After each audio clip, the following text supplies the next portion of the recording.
My guest today on the Business Chat podcast is the wonderful Warwick Merry. He is a certified speaking professional, CSP, certified virtual presenter, CVP, and the past national president of Professional Speakers Australia. With more than 20 years working as a speaker and event host and MC, Warwick knows what it truly takes to engage an audience, no matter the modality. He also spent over 10 years working in the IT industry, so he knows how important it is to take advantage of the benefits that technology can offer while not letting technology take advantage of you. Warwick works with leaders, managers, and entrepreneurs to help them better engage, energize, and inspire people regardless of the modality. Welcome to the Business Chat podcast, Warwick Merry. Thank you so much for having me here. I'm thrilled to be part of it. That's great. I'm glad we could catch up. And it's so early in the new year as well, when we're both still kind of in holiday mode. Well, I've got my holiday beard on. For those of you who are watching, I get my beard license for half of December and half of January, because I've got that conundrum where I like to be clean shaven, but I really hate shaving. I'm lazy. So December's beard month. So who do you have to apply to get the beard license? Is it your wife or some higher authority? My lovely wife, yes. No, my lovely wife gives me a beard license. Under duress, I might add, over December. So she's ready for it to go. And it just every year it's getting more and more silver. I'm getting more and more like Santa Claus, which is not a bad thing. Well, there is that as a side hustle, just in case. Would not be the first time I've played the role of Santa Claus in full costume. A Santa Claus MC. That's it. Mr. Claus. Maybe that's what MC stands for, Mr. Claus. I love it. Yeah. So we're going to be talking about online events, hybrid events, and speaking and communicating online today. And as you know, Warwick, I'm a speaker coach, so I work with leaders on their executive presence and their speaking and communication skills. And I'm often asked about online and hybrid events. So I thought, well, I know an absolute expert on this topic. So here we are with Warwick Merry, and we're going to be chatting about how leaders can step up online to convey their message with credibility and presence so that people can actually hold other people's attention, which is really what it's all about. And the world, as we know, is a very different place now, and online meetings are an everyday occurrence. I've got lots of clients who love online meetings, mostly because they think they can hide behind no camera on. And I've got other clients who absolutely loathe meetings, online meetings. So as a leader, you're in the spotlight and you want to be the best that you can be. So it's time to find out how you can make the most of the online platform as a very effective medium. And we're going to make this conversation platform neutral, because there's different platforms and bits and pieces out there. So Warwick, how did you go from working in IT to being a professional speaker, MC, and host extraordinaire? It's a very interesting story in that. So I spent 10 years in large IT companies and ended up at Oracle. I was managing the Telstra account. We had like a $4 million deal and I had to make Telstra happy. Not easy. But my wife went to my previous wife went to a education session for her association where they had the wonderful Amanda Gore speaking way back in 1999. And she came home and was telling me about this professional speaker. And I'd been doing a lot of what do I want to be when I grow up kind of conversations and doing a lot of writing, et cetera, about that. And I thought, that's it. That's what I want to do. I want to be a speaker. No idea what I want to speak about, but I know I want to be a speaker. I want to inspire people on a platform, and I love the sound of my own voice, so that would work really well for me. So it's 1999. I'm working in IT. What do I speak about? Y2K. Had a very short lifespan, but I just thought it's something worth educating. And so I joined the equivalent of Professional Speakers Australia straight away. I'm a big fan of professional speaking, professional associations. And at that stage, the Victorian chapter was they'd have a 5-minute specialist spot. And so I volunteered to speak on Y2K, which I did. And I had a guy in the audience come up to me afterwards and say, hey, wow, you've got a really good presence. I need someone to help run my training. So how about you do your keynotes and then do some of my training? And so my plan was to have a hobby on the side as a speaker and then slowly make enough money and leave the IT. And by doing this, I could do it straight away. So it was July 1999 where I just left and started a speaking business and doing training with them. And since then, my topic has evolved. My business has grown. I've got a different wife, upgrade. And then probably 5 years ago, I realized that what I do really well and what I'm known for is hosting events and just being that facilitator. And the philosopher Kierkegaard has the concept that life has to be lived forward but understood backwards. So when I look back, I see that I was school captain at my school, so I was on stage every week. I had my own community radio show for 12 months. I had done a lot of amateur theatre work. I'd hosted all my friends' 18th, 21st weddings. And so all of a sudden I'm like, of course, I've been doing this for years. I just haven't realised it. And add that to a bit of the comedy work that I'd done and improv and theatre. And so I was just a natural for the hosting. And I'm also a control freak, which event organisers love because it just helps things run smoothly. And I've always got an eye out for what could go wrong here and how do I preempt that. And so, yeah, that's sort of how it's happened. So for the past probably 6 years, exclusively been doing the hosting MC work. And the last couple of years under the pandemic, because of my IT background, I really embraced producing and hosting online events. And that's been fantastic for me because I've now got international scope and been doing a lot of work overseas while in the comfort of my own home. Brilliant. What a mix of wonderful complementary skills. Certainly you have many talents there that were wasted in the IT industry. So let's go back to 1999. So when the world didn't end post Y2K, you obviously had to switch your speaking topic. What did you then speak about next? Yes. So then around that time, my ex-wife was tired of her corporate job. So I said, just quit. We'll work something out. Work for me, this thing called coaching that I reckon you'd be good at. So she started doing the coaching and I kept doing the speaking training. And so she was one-to-one, I was one-to-many. And we came up with this concept of work style, where your work plus your lifestyle equals your work style. And so we talked about that. It's not a balanced life, it's living life based on choice. And so I spoke about that for quite a bit and spoke a lot about, having fun, get things done by having fun. Having fun in the workplace is actually not a bad thing.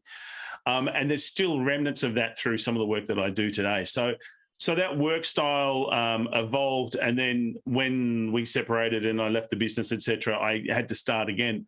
And it was from that starting again that was like, okay, I have a specialty in this hosting. And so I did that, but also the concept of get more. How do I get more out of life? How do I get more out of what do I do without having to become obsessed and put every attention on it? But there's got to be little things I can do that's just going to help me get more satisfaction, get more energy, get more enjoyment out of what I'm doing and get more money at the same time.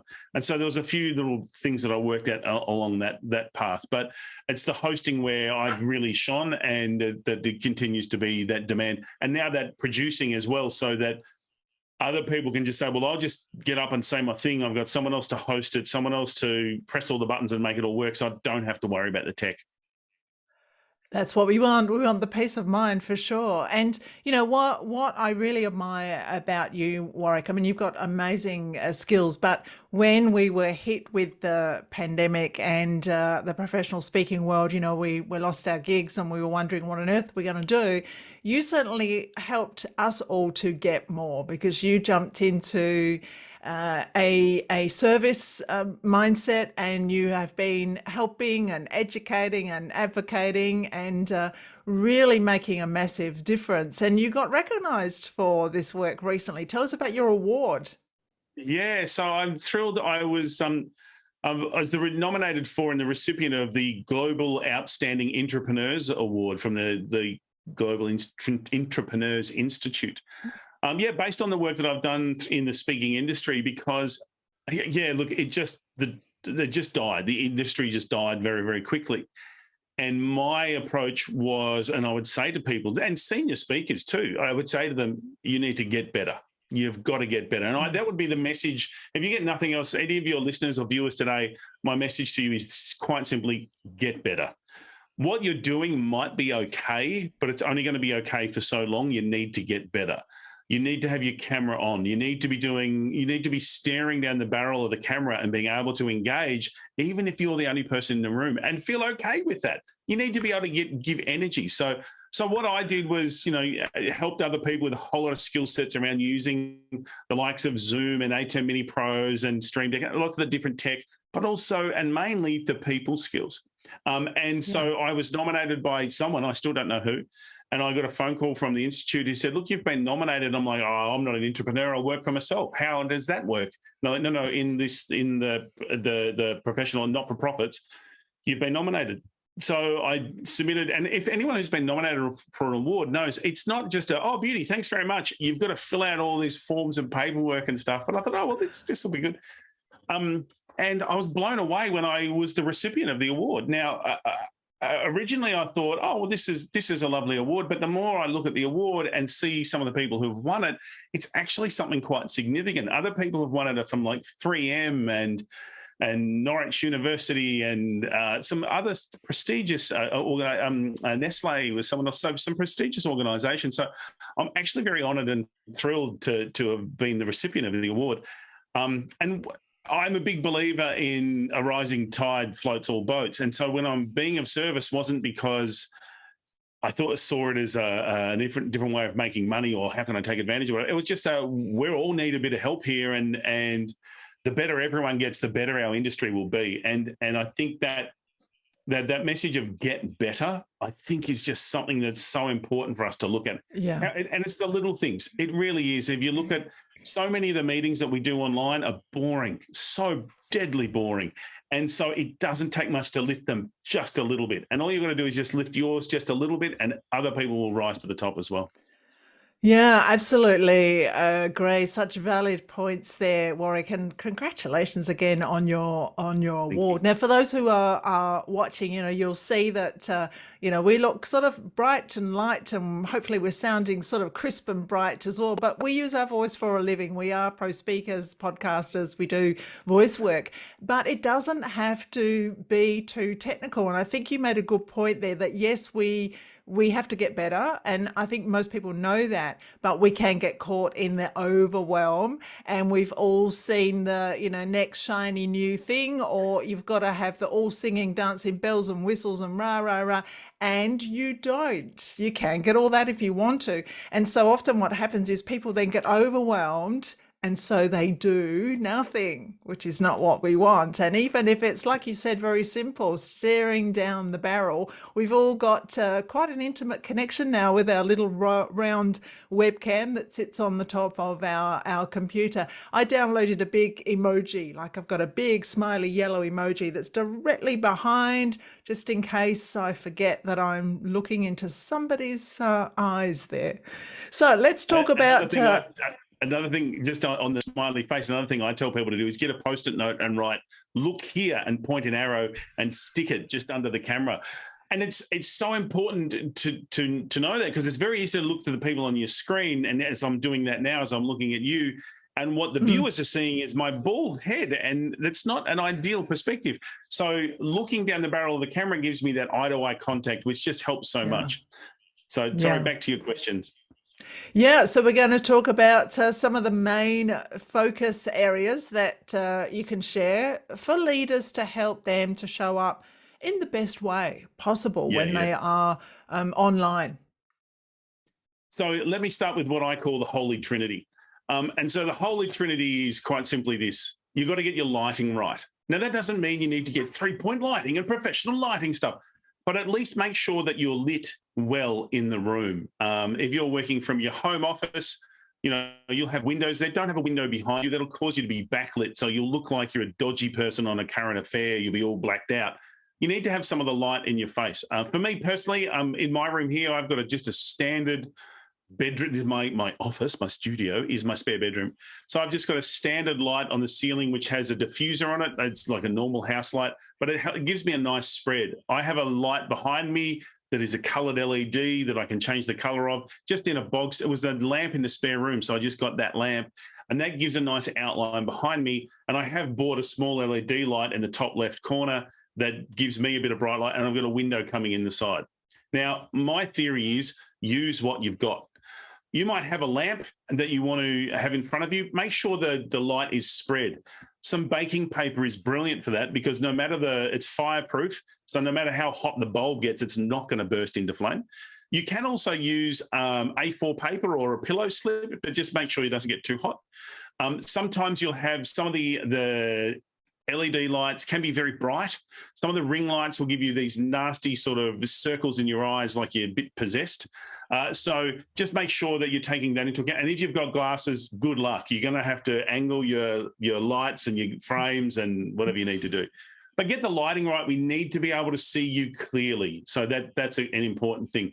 And for those of you who are fashionistas, and I'm not, you might want to make sure that you're contrasting in colour what you're wearing with what's behind you. I have seen some people be wearing a very bright coloured suit against a bright wall, and they blend in, and you don't want to do that.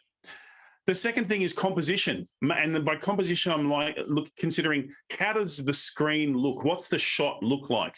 Now, the shot I have is very, very simple. I have like an IKEA shelf with a picture of a microphone and a fake Academy Award on it. But this is my 6th iteration.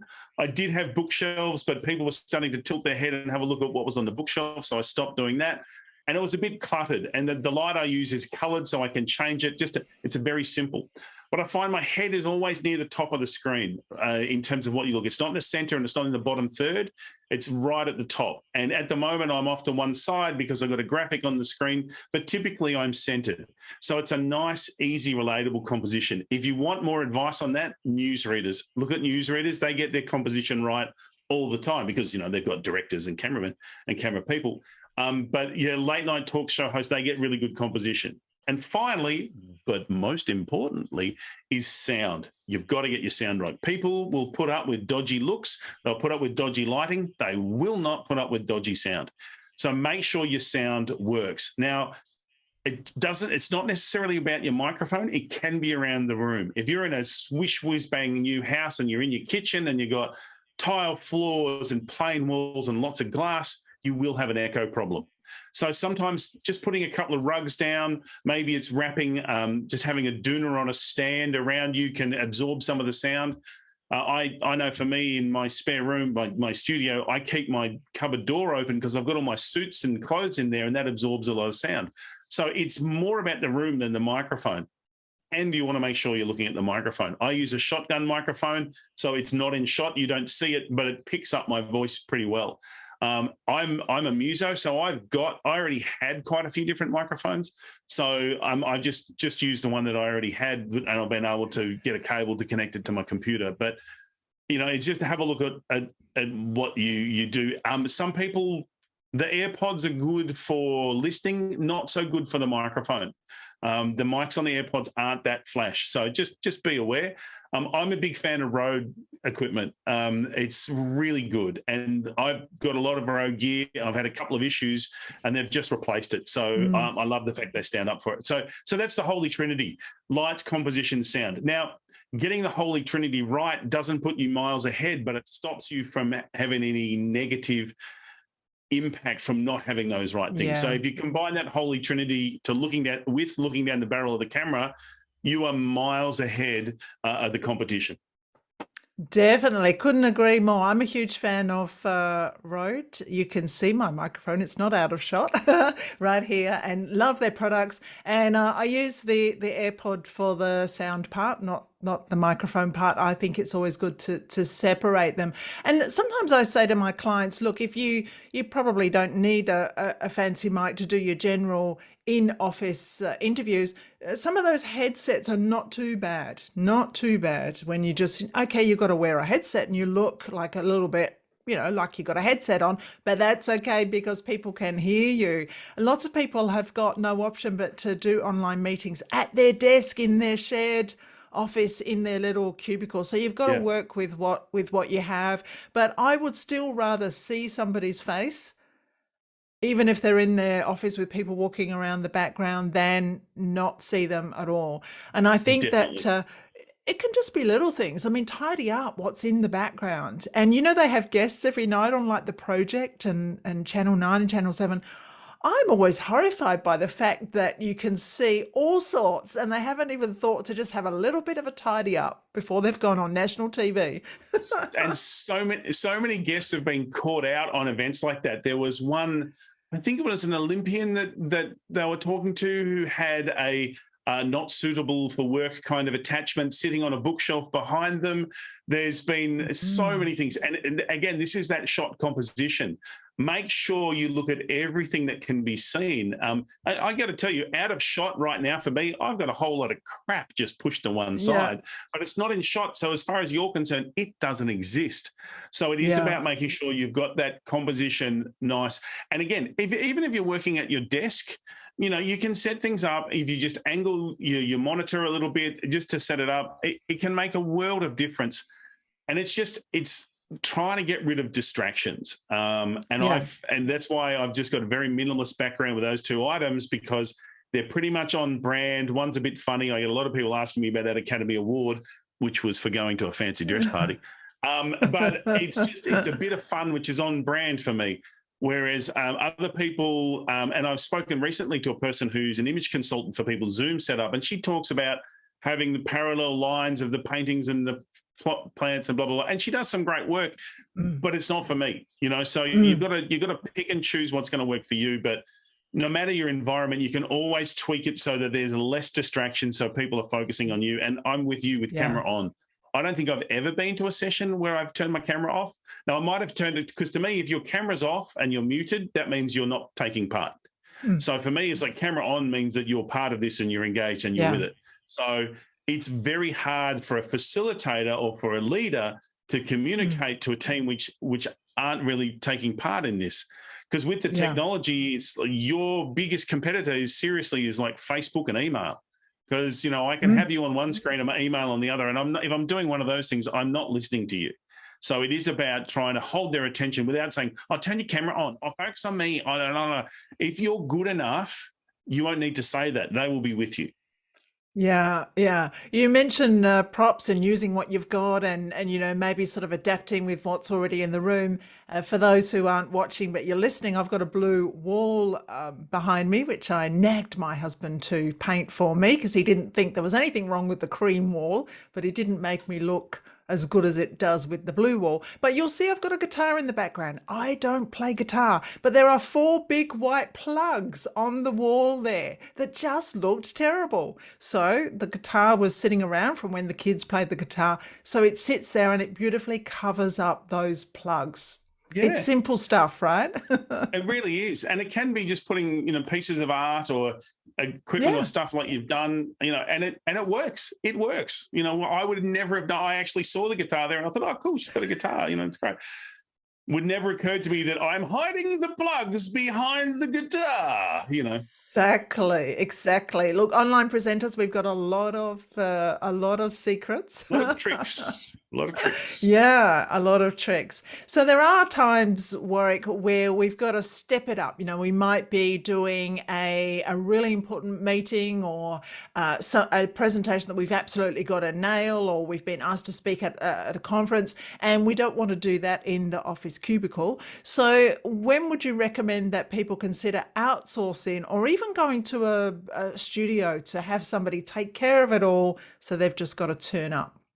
So there's a couple of things that's going to make a difference here. One is how much money you're getting paid, because you're not going to go and hire a studio if you're not getting any money for it, if the client won't pay for it. So if you're doing an event that's important for whatever business reason, and they want to create the profile on you, and you may raise to them and say, look, I think we need a studio for this so we can get someone else to do that. And so I'm just focusing on the content.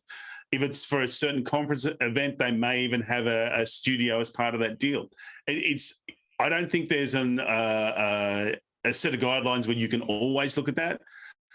But if you want to look at what's the impact I'm going to have and how important is it? So if you're addressing the whole company and you're talking about, the 5 ways that we can boost our sales this year, that's a pretty important presentation. Or, here are the 5 key things that we as a company need to focus on for the coming year. That's a pretty important thing. So you may consider getting an external production team in or going to a studio. And you can still do some good things within your meeting rooms, within your home offices, within some of the different setups that you've got. So it really is a personal choice. And I would suspect that trying to run any meeting from just a workstation can be a challenge.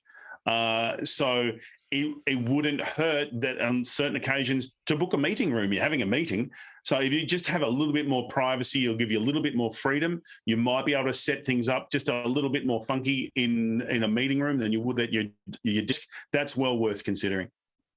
Yeah, awesome tips. Thank you so much for sharing your wisdom and expertise, Warwick. I'd like to chat now about hybrid events. They are popular.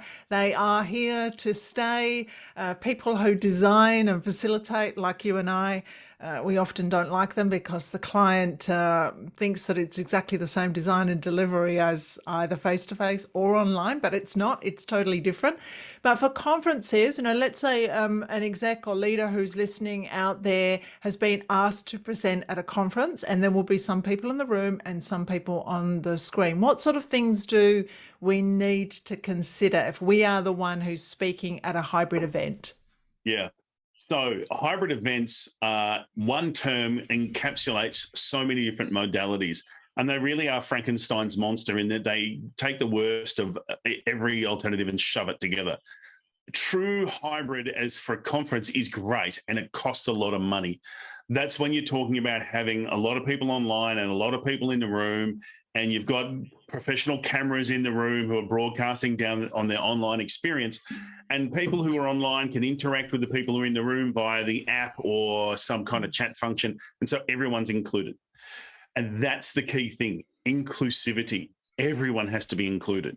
What's really bad, and you will know this from your time when you do training, is when you rock up somewhere to do some training and they say, oh, by the way, we've got 3 people sitting around the laptop in the other office up, 4 hours drive away, and 2 people sitting at home on their own. So we hope you don't mind. And we've just got a laptop in the middle of the room.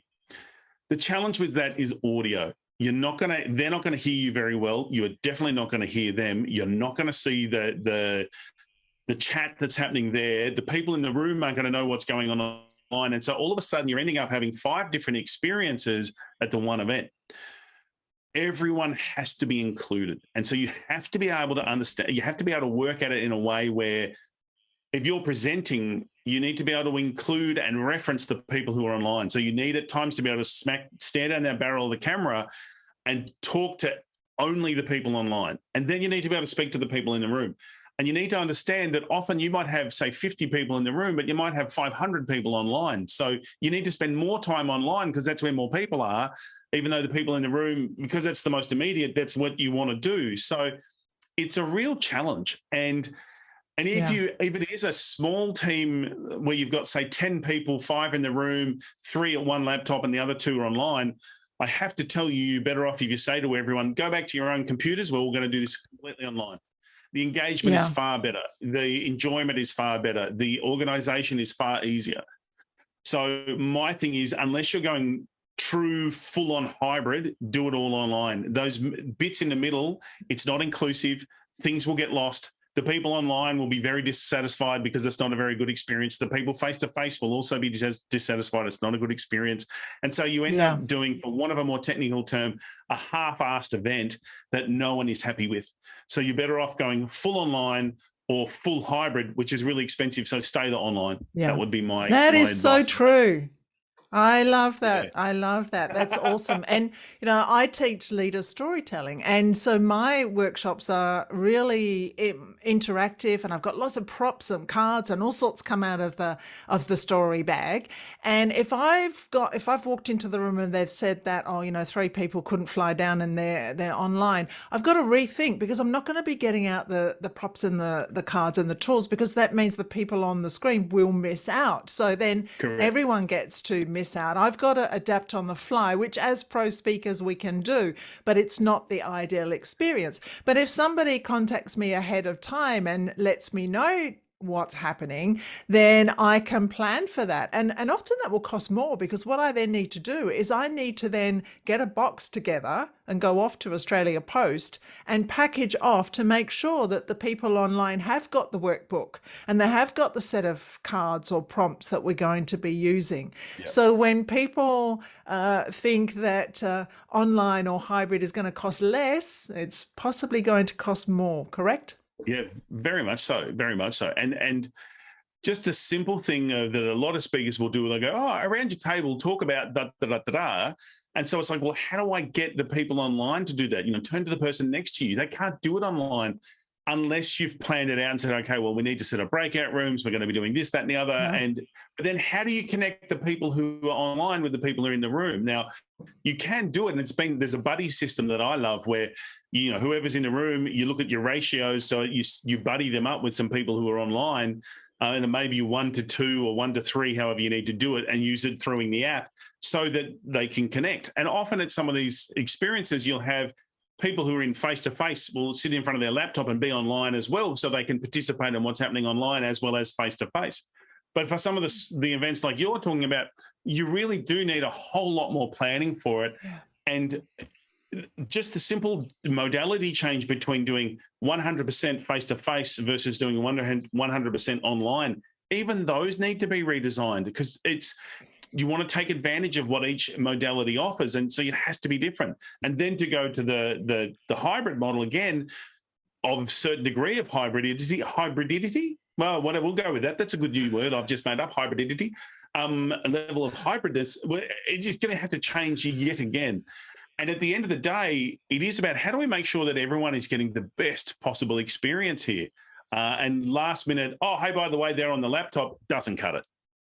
No, true. I love your hybridisms, Warwick. Very good indeed. And for people listening who maybe are organisers of training or events, or organise, you know, corporate meetings or facilitators to come in, when you're reaching out to professional trainers and facilitators, you know, have that conversation and be really clear, well, not only what your outcomes are, but the environment is so important. And yeah, please don't spring people online who just happen to be at home as we walk in the door, because it's just not going to be the best experience. And as trainers, we want to come in and we want to create a wonderful experience for your people so that they leave the room inspired, they've had some fun, they're learning, and they've got some tips to walk away with. And we certainly don't want people frustrated and turning to their emails or Facebook because they're not engaged, they're on the screen. That's it. That's it. And inclusiveness is so important, regardless of how you're operating or connecting to the session. You want to be included. You want it to be, you know, I've said people no longer want an event done to them. They want it done with them. They want to be part of it. And if you're not being included in the modality, you can't do that. What are your go-to simple tools that you recommend for leaders? Yeah, the tools like Mentimeter and those sorts of things that people are using. Being a techo person, I'm the first to admit that technology is like fire, a brilliant tool, but a very poor master. So don't use the technology just because you want to. It's just that, am I adding value here? What is going on? I've got to tell you, sometimes a flip chart behind you, you know, that the camera is also looking at can be fantastic. As long as you get your sound right, that's really important. I know for me, what I'll often do is have a second camera. I use it as a document camera. And that, again, you don't have to buy a second one. Just use your phone. There's a great app called Epic Cam, EPOACCAM, that's free and does a really great job of operating as a really high-quality second camera. So you can have that on a tripod looking over your documents, so you can just draw pictures and include that into to whatever that you're doing in your presentation. Michelle Bowen does it brilliantly, the way she uses it. Mentimeter is a great tool. Jamboard's another great tool for collaboration, so everyone can put ideas and post-it notes and stuff in there. And again, it's Google, so it's free. I got to tell you, I'm tired of spending tons of money on stuff I don't use that often. So I will typically look at what is a free thing that works well. Wheel Decide is a brilliant one. It's really good for making decisions, you know, or winning. It's a good spinning wheel if you want a bit of a break. It's good for having some trivia questions and stuff where you can just spin things around. Wheeldecide.com, again, free. And you can alter it and change the colors and brand it and embed it on your web page and do a whole lot of stuff with that. So yeah, they're the main ones. I use OBS for my production work because it allows me to do some funky things with titles and cool stuff.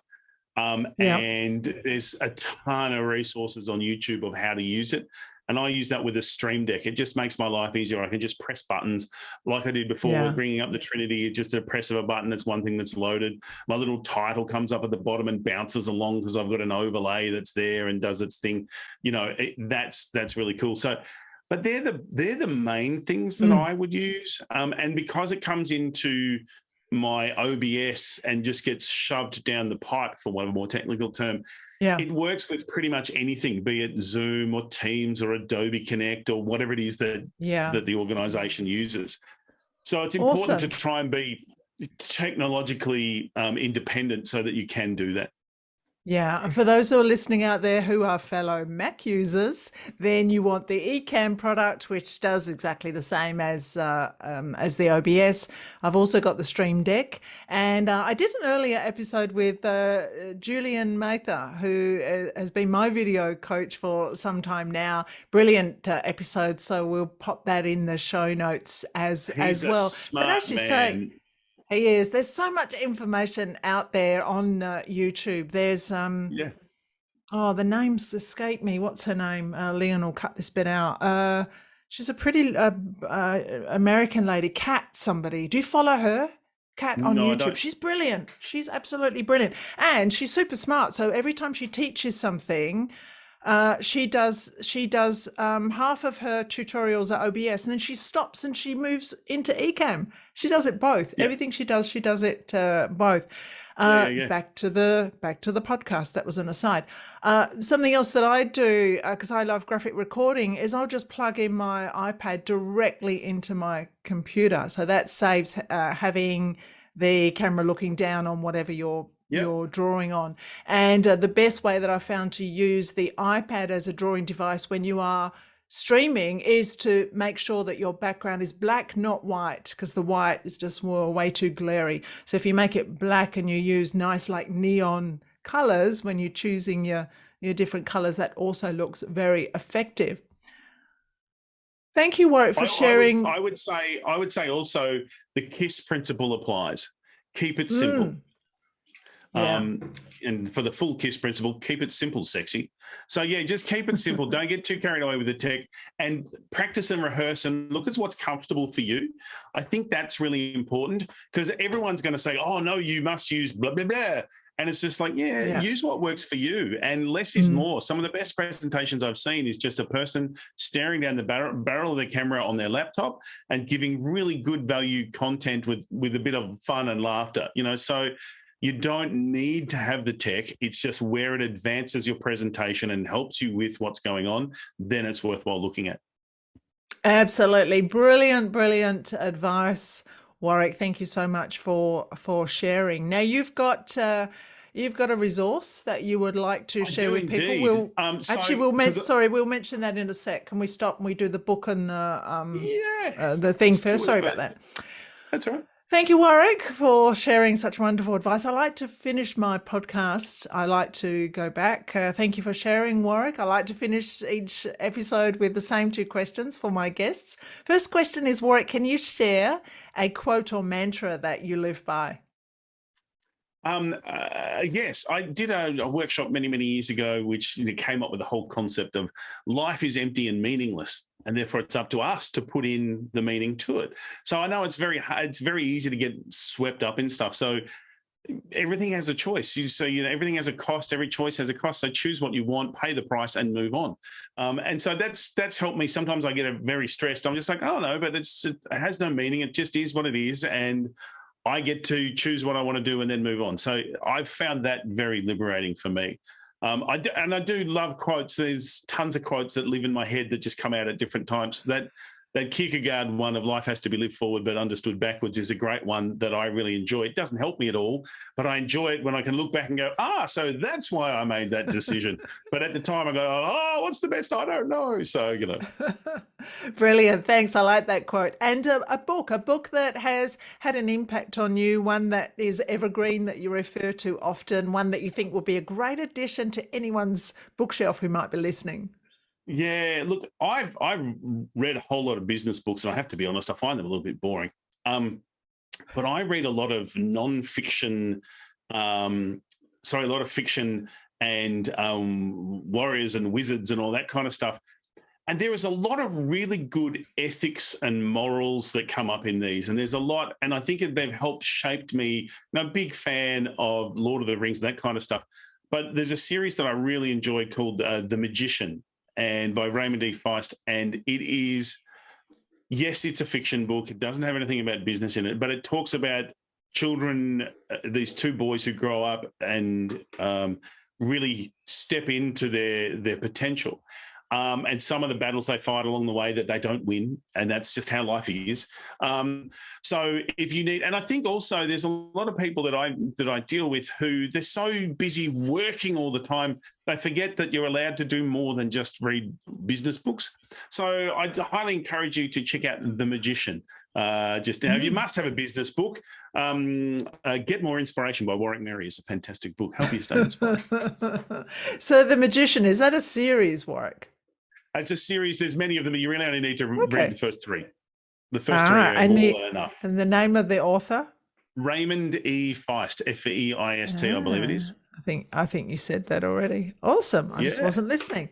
Brilliant. Thank you. And you've got a resource. You've got a resource that you'd like to share? Because people often ask me, how do I get better? And so I put together the 7 keys. So if you want to be an online presenter pro, go to onlinepresenterpro.com/get7keys. So there's 7 keys to becoming better as an online presenter.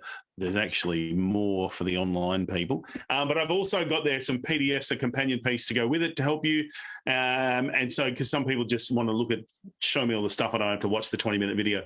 So yeah, check that out. And there's a whole lot of resources there that'll help you get better as a presenter.